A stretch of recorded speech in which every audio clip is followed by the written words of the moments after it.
আসসালামু আলাইকুম শিক্ষার্থীরা, রনি স্যারের অ্যাকাউন্টিং ক্লাসে তোমাদের সবাইকে সুস্বাগত। আজকে আমরা আলোচনা করব হলো ব্যাংক সমন্বয় বিবরণীর জাবেদা ব্যাংক সমন্বয় বিবরণীর ক্ষেত্রে খুব গুরুত্বপূর্ণ। এটা বোর্ড পরীক্ষা সহকারে কলেজের পরীক্ষাতেও এটা নিয়মিত আসে, তো সেই জন্য এটা গুরুত্বপূর্ণ। আর এখানে 4 মার্ক থাকে, এটা খ কিংবা গতে থাকে। তো সেই জন্য আমরা এই ব্যাংক সমন্বয় বিবরণীর জাবেদাকে খুব সহজভাবে বুঝব, একেবারে সিম্পলভাবে বুঝব। তো সেই জন্য চলো আমরা দেখি জাবেদার ক্ষেত্রে ব্যাংক সমন্বয় বিবরণী জাবেদার ক্ষেত্রে আমরা দুটা সূত্র ফলো করব। সূত্র নম্বর 1, ব্যাংক জমা যদি বাড়ে তাহলে ডেবিট, আর হলো কমলে ক্রেডিট। ঠিক আছে, ব্যাংক জমা বাড়লে ডেবিট, কমলে ক্রেডিট। তাহলে আমরা ডেবিটের মধ্যে একটা পক্ষ পেলাম, আর একটা পক্ষ কীভাবে পাবো? কি করলে কি কারণে বৃদ্ধি বা হ্রাস পেল, কি কারণে বৃদ্ধি বাড়ে সেই কারণ। যদি ব্যাংক বাড়লে ডেবিট হয়, তাহলে এখানে দুটো সূত্র, ব্যাংক জমা বাড়লে ডেবিট, কমলে ক্রেডিট 1 নম্বর সূত্র। আর একটা হলো যে কি কারণে বৃদ্ধি বা হ্রাস পেল। এটা জিনিসটা আরও সহজভাবে আমরা উদাহরণে বুঝবো, জাবেদাই বুঝবো। তাহলে প্রথম জাবেদা কি? ব্যাংক কর্তৃক লভ্যাংশ আদায় 2000 টাকা। এটা আমাদের বুঝতে হবে, ব্যাংক কর্তৃক লভ্যাংশ আদায় কি? শেয়ারের লভ্যাংশ বা বিনিয়োগের লভ্যাংশ, সেটা আদায় হয়েছে। কোথায় আদায় হয়েছে? ব্যাংকে এই টাকাটা জমা হয়েছে। তার মানে কি? তার মানে ব্যাংক জমা বাড়ছে। তাহলে ঠিক আছে, ব্যাংক কর্তৃক লভ্যাংশ আদায়, লভ্যাংশের টাকা ব্যাংকে অ্যাকাউন্টে আসছে, তাহলে অবশ্যই ব্যাংক জমা বাড়ছে। তাহলে আমরা পেয়ে গেলাম কি? ডেবিট পেলাম। ডেবিট কি পেলাম? ব্যাংক হিসাব ডেবিট। ব্যাংকে টাকা বাড়লো, তাহলে ব্যাংক হিসাব ডেবিট। ঠিক আছে না? আমরা সূত্র কি জানি? ব্যাংক জমা বাড়লে ডেবিট। তাহলে ব্যাংক কর্তৃক লভ্যাংশ আদায়, তাহলে ব্যাংক হিসাব ডেবিট। এখন ক্রেডিট কি হবে? ক্রেডিটের সূত্র হলো এটা, কি কারণে বৃদ্ধি বা হ্রাস পেল। কি কারণে বৃদ্ধি বা হ্রাস পেল? এই লভ্যাংশ প্রাপ্ত লভ্যাংশ, যেহেতু প্রাপ্ত মানে পাওয়া গেছে যে লভ্যাংশ, প্রাপ্ত লভ্যাংশ হিসাব ক্রেডিট। ঠিক আছে, তাহলে আমরা সূত্রতে কি পেলাম? সূত্র হলো ব্যাংক জমা বাড়লে ডেবিট, তো সেহেতু ব্যাংক হিসাব ডেবিট হয়েছে। আর ক্রেডিট হয়েছে কি? কি কারণে বৃদ্ধি বা হ্রাস পেয়েছে। বৃদ্ধি বা হ্রাস মানে কি কারণে ব্যাংকে যে টাকা বাড়লো, কি কারণে বাড়লো? লভ্যাংশ পাওয়া গেছে এই কারণে, তো সেজন্য প্রাপ্ত লভ্যাংশ হিসাব ক্রেডিট। বুঝে আসছে? তারপর দ্বিতীয়টা দেখি, দানাদার কিংবা প্রাপ্য বিল কিংবা খরিদ্দারের নিকট কর্তৃক সরাসরি ব্যাংকে জমা 10,000 টাকা। মানে কি হয়েছে? দানাদার মানে যাদের কাছ থেকে আমরা টাকা পেতাম, প্রাপ্য হিসাব মানে এটাও মানে হলো যাদের কাছ থেকে আমরা টাকা পেতাম, খরিদ্দারের কাছ থেকে একই হলো। মানে এই তিনটা মানে যার কাছ থেকে টাকা পেতাম সে কি করেছে? সরাসরি ব্যাংকে টাকা জমা দিয়ে দিছে 10,000। তাহলে অবশ্যই ব্যাংক জমা বাড়ছে, তাহলে ব্যাংক হিসাব ডেবিট। বুঝে আসছে? তাহলে সহজভাবে, যেহেতু আমরা সূত্রই জানি যে ব্যাংক জমা বাড়লে হলো ডেবিট, তো সেহেতু ব্যাংক হিসাব ডেবিট হয়ে গেছে। এখন কি কারণে বাড়ছে ব্যাংকের টাকা? সেটা হলো কি? এই দেনাদার বা প্রাপ্য হিসাবের কারণে বাড়ছে, সেই জন্য এটা হলো ক্রেডিট। প্রাপ্য হিসাব বা দেনাদার হলো ক্রেডিট। বুঝে আসছে? ব্যাংক কর্তৃক সুদ মঞ্জুর, এটা ইম্পর্টেন্ট যে দুটা জিনিস। ব্যাংক কর্তৃক সুদ মঞ্জুর বা মঞ্জুরকৃত সুদ, এই মঞ্জুর যখন লেখা থাকবে মানে সুদ পাওয়া গেছে, ব্যাংক এই সুদ দিছে। ঠিক আছে, তো ব্যাংক যদি সুদ দেয় তাহলে কি হয়েছে? ব্যাংক জমা বাড়ছে। তাহলে এখানে হলো কি 3 নম্বরের ক্ষেত্রেও কি? ব্যাংক হিসাব ডেবিট। ঠিক আছে, এই ব্যাংক হিসাব ডেবিট। ঠিক আছে, আবার কি কারণে বাড়ছে? যেহেতু এখানে বৃদ্ধি পাইছে, কি কারণে পাইছে? এই হলো সুদ মঞ্জুর হয়েছে, ব্যাংক সুদ, এই ব্যাংক কর্তৃক সুদ, এই ব্যাংক সুদ হলো ক্রেডিট। বুঝে আসছে? তারপরে কি? ব্যাংক কর্তৃক প্রদেয় বিল বা পাওনাদারকে পরিশোধ 5,000 টাকা, 5 নম্বর। তার আগে 4 নম্বর আছে, ব্যাংক কর্তৃক বিনিয়োগের সুদ আদায় হলো 3,000 টাকা। তাহলে এখানেও ব্যাংক কর্তৃক বিনিয়োগের সুদ, ব্যাংকে বিনিয়োগের সুদ যেটা হয়েছে সেই টাকাটা ব্যাংকে আসছে, তাহলে ব্যাংক জমা বাড়ছে। ব্যাংক জমা বাড়লে আমরা জানি ব্যাংক হিসাব ডেবিট। 4 নম্বর কি ব্যাংক হিসাব ডেবিট। এরপরে কি কারণে বৃদ্ধি পাইছে? এই কারণে বৃদ্ধি পাইছে যে বিনিয়োগের সুদ এই কারণে বৃদ্ধি পাইছে, তাহলে বিনিয়োগের সুদ হিসাব ক্রেডিট। এরপরে হলো 5 নম্বর ব্যাংক কর্তৃক প্রদেয় বিল পাওনাদারকে পরিশোধ 5,000 টাকা। তাহলে ব্যাংক কর্তৃক প্রদেয় বিল, ব্যাংক কর্তৃক প্রদেয় মানে পাওনাদার ছিল ব্যাংক, এই পাওনাদারকে পরিশোধ করে দিছে, ঠিক আছে, বা প্রাপ্য বিলের টাকা পেমেন্ট করছে। তাহলে এখানে কি হয়েছে? ব্যাংক জমা বাড়লো না কমছে? এখানে ব্যাংকের টাকা যেহেতু চলে গেছে, কেন? ব্যাংক কর্তৃক পাওনাদারকে পরিশোধ করা হয়েছে, প্রদেয় বিলের টাকা পরিশোধ করা হয়েছে, তার মানে ব্যাংকের টাকা কমছে। তাহলে ব্যাংক জমা যদি কমে তাহলে আমরা কি জানি? ব্যাংক হিসাব ক্রেডিট, ব্যাংক হিসাব ক্রেডিট। আর হলো কি কারণে কমছে? এই প্রদেয় বিল বা পাওনাদারের কারণে কমছে, তাহলে এটা হবে ডেবিট। পাওনাদার হিসাব বা প্রদেয় বিল হিসাব, প্রদেয় হিসাব ডেবিট। বুঝে আসছে? তারপরে কি 6 নম্বর ব্যাংক চার্জ বা ধার্যকৃত কমিশন।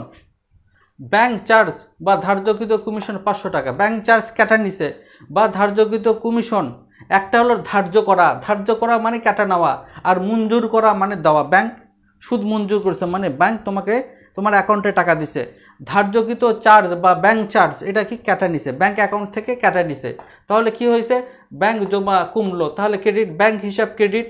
আর কি কারণে কমছে? এই ব্যাংক চার্জ বা কমিশনের কারণে। ব্যাংক চার্জ বা ব্যাংক কমিশন ডেবিট আর ব্যাংক হিসাব ক্রেডিট। কারণ কি ব্যাংক হিসাব ক্রেডিট কেন? আমরা জানি যেহেতু ব্যাংকের জমার টাকা কমে গেছে সেজন্য ব্যাংক হিসাব ক্রেডিট। ব্যাংক জমাতিরিক্ত সুদ যা নগদানভুক্ত হয়নি 2000 টাকা। ব্যাংক জমাতিরিক্ত কি জিনিস? ব্যাংক জমাতিরিক্ত হলো যে তুমি ব্যাংকে টাকা রাখছো 10,000 টাকা, তো এখন কি হয়েছে?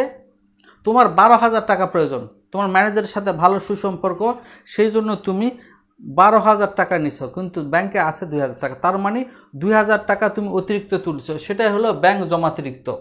এখন 2,000 টাকা যেহেতু অতিরিক্ত তুলছো, তো মাস পার হয়ে গেছে, তো সেই জন্য কি করেছে ব্যাংক? কি করেছে? ওর উপরে 2,000 টাকা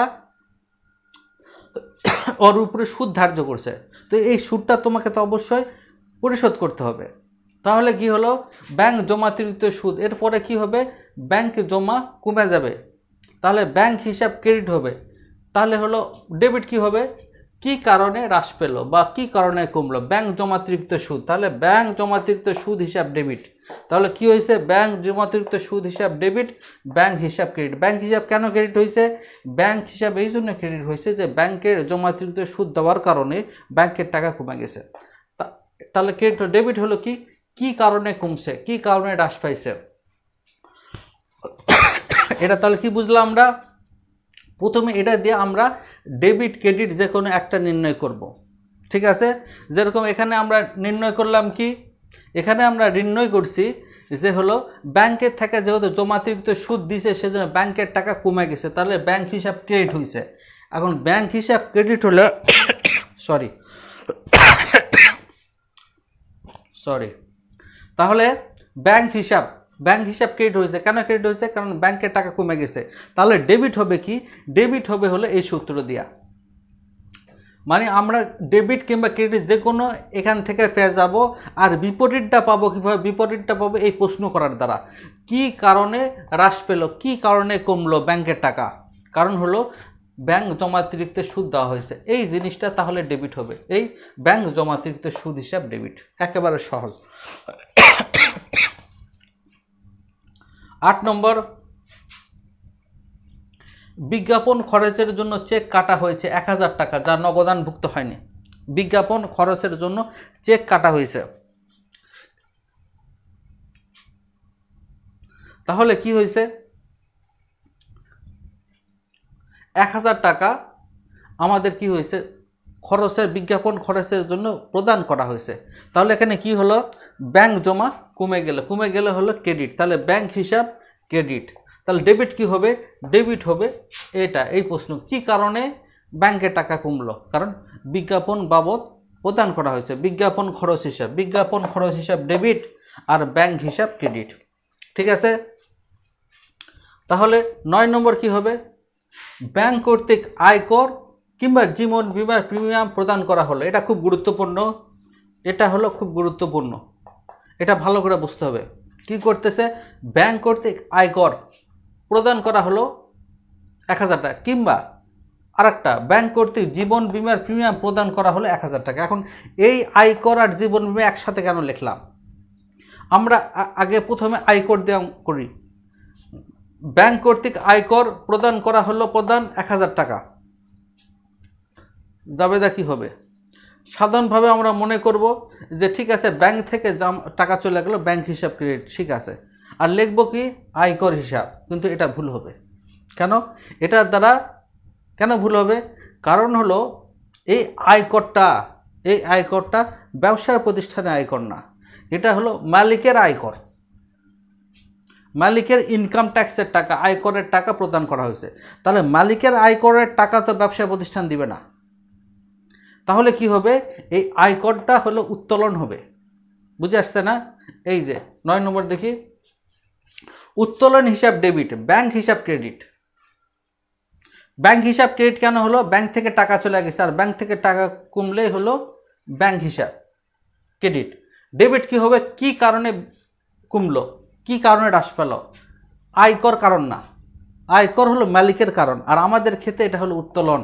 কারণ মালিক যখন ব্যক্তিগত প্রয়োজনে টাকা তোলে, সেটা যেটাই হোক, আয়কর হোক, জীবন বীমা হোক, নিজের প্রয়োজনে হোক, ছেলের অসুখের কারণ হয়, যে কোনো কারণে হোক, আমাদের কিছু যায় আসে না, আমরা ওটাকে উত্তোলন লিখি। বুঝে আসছে? তো সেই জন্য এখানেও তাই, মালিক কর্তৃক আয়কর প্রদান 1000 টাকা। তাহলে কি হবে?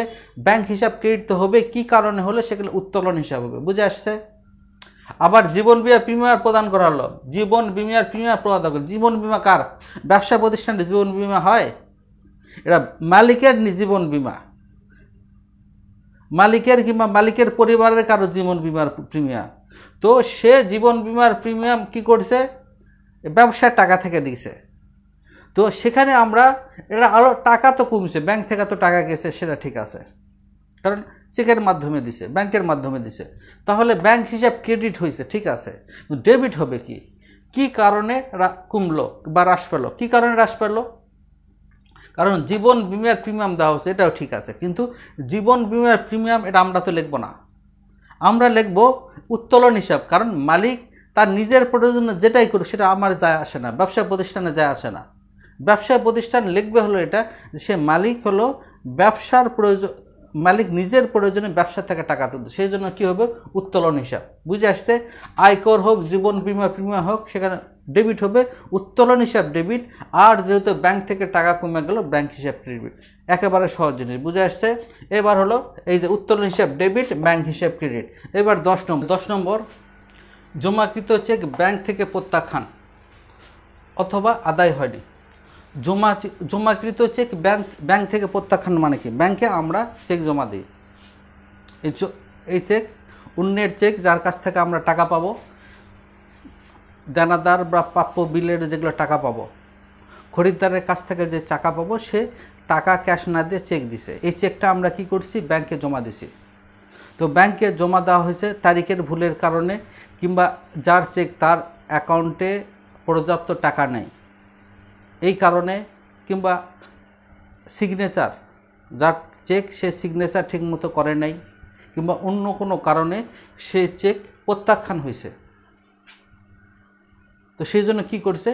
ব্যাংক চেক প্রত্যাখ্যান করছে, মানে ব্যাংক চেকের টাকা পরিশোধ করেনি, ব্যাংক চেক ফেরত দিছে। তাহলে আমরা যখন ব্যাংকে চেক জমা দিছি, তখন জাবেদা কী হয়েছে? তখন জাবেদা হলো ব্যাংক হিসাব